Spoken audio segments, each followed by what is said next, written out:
When your bananas look like this, of course you're gonna make banana bread. There's so many recipes out there, but this one is my #1 favorite. Let's start with the bananas. So you only want to use bananas that are nice and ripe like this. When you let them get really brown like this, they have a lot of sugar, plus they're really easy to mash. I'm just going to use a regular fork to mash them. And these are really nice and soft. This is great. I don't think any banana is too ripe for banana bread. Alright, that was quick. Now don't worry if this is a little bit lumpy still. It doesn't have to be 100% smooth. Nothing wrong with a few banana chunks here and there.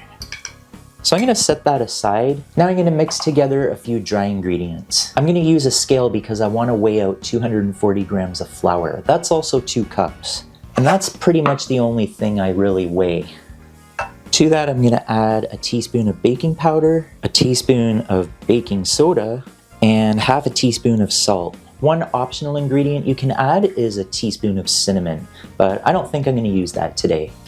So I'm going to whisk this together till it's really well combined. Alright, now in this bowl I'm going to cream together half a cup of butter, which is 120 grams. I'm just going to kind of get that started. So I'm going to add 3/4 of a cup of sugar to this. It's really important to use all room temperature ingredients for this. Your butter, your eggs, your sour cream, everything should be nice and warm.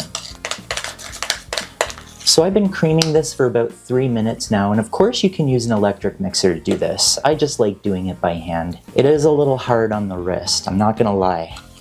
Now to this, I'm gonna add 2 eggs. It's so important to have your eggs at room temperature. Here I have some sour cream, and that's really gonna help both with moisture and with the leavening. And for a really nice flavor, a 1.5 teaspoons of vanilla. So I'm just gonna mix this together until it's pretty much almost smooth. And now I'm gonna add that mashed banana.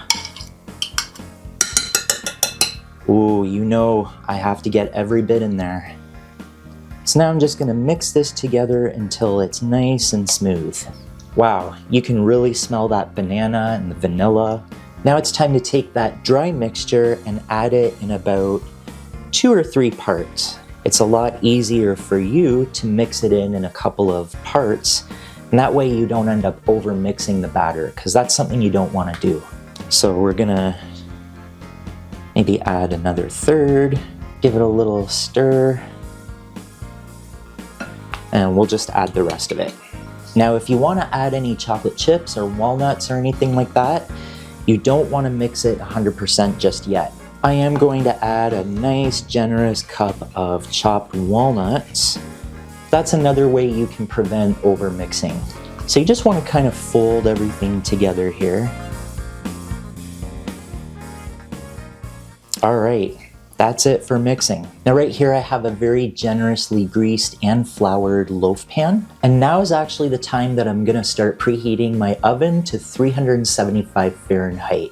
The reason why I wait until now is because I want this batter to rest for about 20 minutes.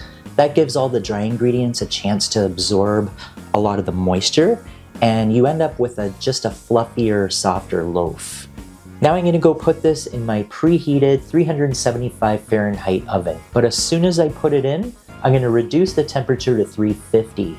That little blast of hot temperature is gonna help give the banana bread a little more of a lift. It'll be done when a toothpick comes out clean, and if you press on it lightly in the middle, it should spring back.